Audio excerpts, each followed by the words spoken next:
पूरा का पूरा साबित हो चुका है कि दिलीप कुमार साहब पाकिस्तानी एजेंट थे। अमिताभ बच्चन की नेशनलिटी इंडियन नहीं है। अच्छा एक्टर नहीं माना करती थी। आपका जो मैनरिज्म है मिस्टर शम्मी कपूर से बहुत मिलता है। नो मुझे शो में आपसे गले मिलने का कोई शौक नहीं। अब आप सारे लोग ना ये एक चीज हमेशा समझते नहीं हो, हर अपना एक इंसान का कैरेक्टर होता है, अपना खुद का ईगो होता है, अहंकार होता है, वो कितना भारी होता है ये आप जानते नहीं हो इन बॉलीवुड के बारे में, क्योंकि ये एक चेहरे पे नकाब लेके घूमते हैं। और ये एक बहुत पुरानी कहावत है, बहुत पुरानी कहावत है, जब फिल्में बन रही थी, शुरू हुई थी, जिसके चेहरे पे एक बार चूना लग जाता है वो किसी का सगा नहीं होता, वो एक चालाक लोमड़ी बन जाता है। कब कौन सा रूप ले लेगा, कब गिरगिट की तरह रंग बदलेगा, कुछ भरोसा नहीं होता है। इसीलिए कहा जाता है बॉलीवुड में किसी का कोई भरोसा नहीं। लेकिन इनके अंदर का अहंकार जो होता है ना, बहुत खतरनाक होता है। बताता हूं, अमिताभ बच्चन जो आज तीन बड़े बड़े नाम आपके सामने आते हैं, दिलीप कुमार, अमिताभ बच्चन, शाहरुख खान, राइट, तीनों की असलियत बताता हूं। सबसे पहले दिलीप कुमार से शुरुआत करते हैं। दिलीप कुमार का नाम यूसुफ खान है, वो पाकिस्तानी थे, वो मुसलमान थे, लेकिन मुसलमान लोगों को ज्यादा पसंद नहीं करते थे उस समय, तो इन्होंने नाम दिलीप कुमार रखा। एक एजेंट 1965 की लड़ाई के टाइम पे एक एजेंट पाकिस्तान से एक आदमी उनको मिलने आता है।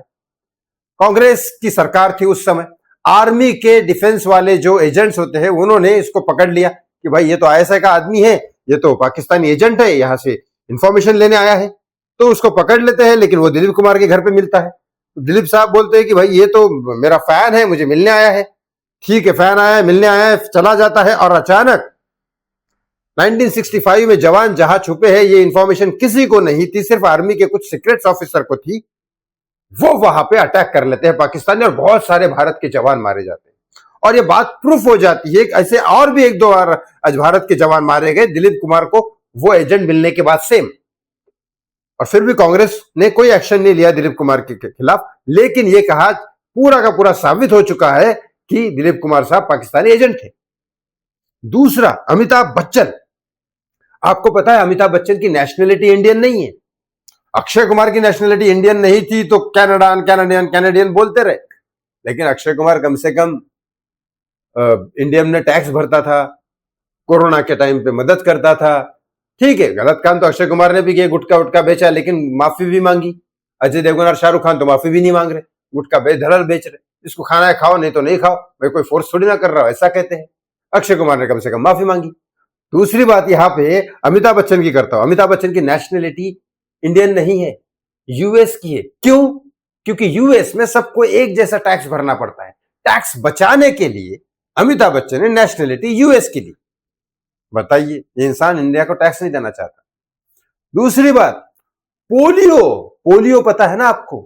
पोलियो बच्चों को उस समय जब अमिताभ बच्चन ऐड करते थे पोलियो का, उस समय बहुत बुरी तरह से बहुत पोलियो फैला हुआ था भारत के बच्चों, लोग नहीं देते थे दवाइयां। तो जब ऐड करना था तो अमिताभ बच्चन को बोला गया, अमिताभ बच्चन ने वो ऐड किया, लेकिन सरकार को बोला पहले मेरा बंगला, मेरे सारे कर्जे आप अपने इस गवर्नमेंट के पैसे से फ्री करो, तब जाके मैं पोलियो का ऐड करूंगा बच्चों के लिए। बच्चों के लिए ये अमिताभ बच्चन ने किया। महमूद, कॉमेडियन महमूद, बहुत अच्छे इंसान थे। अमिताभ बच्चन के घर के सामने ही महमूद चौक है, गार्डन है वहां पे।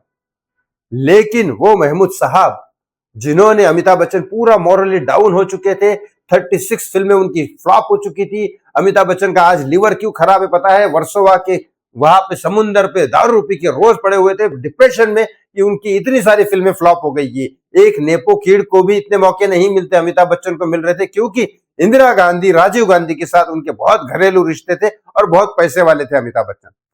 तब जाके उन्होंने जंजीर पिक्चर जब की, और जंजीर पिक्चर के पहले जब ये पूरी की पूरी तरह से डिमोटिवेट थे, डिप्रेशन में थे, तब महमूद साहब ने अपनी तरफ से पैसे दे के जूनियर आर्टिस्ट बुलाए और उनका एक प्ले करवाया और तालियां बजवाई अपने पैसे दे के। वो महमूद साहब जब उनका देहांत हुआ तो फिरनल में नहीं गए अमिताभ बच्चन। ये है रियल अमिताभ बच्चन। अब शाहरुख खान की बात करता हूं, एक वीडियो दिखाता हूं आपको। शाहरुख खान आपको अच्छा एक्टर नहीं माना करती थी।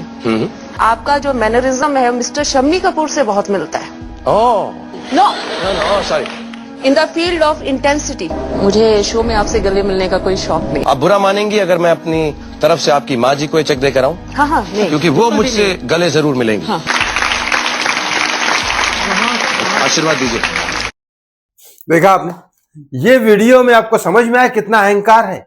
एक लेडी, एक फैन बोल सकती है कि भाई मुझे आप पसंद नहीं है, मुझे आपको गले नहीं लगाना है, वो उसकी मर्जी है।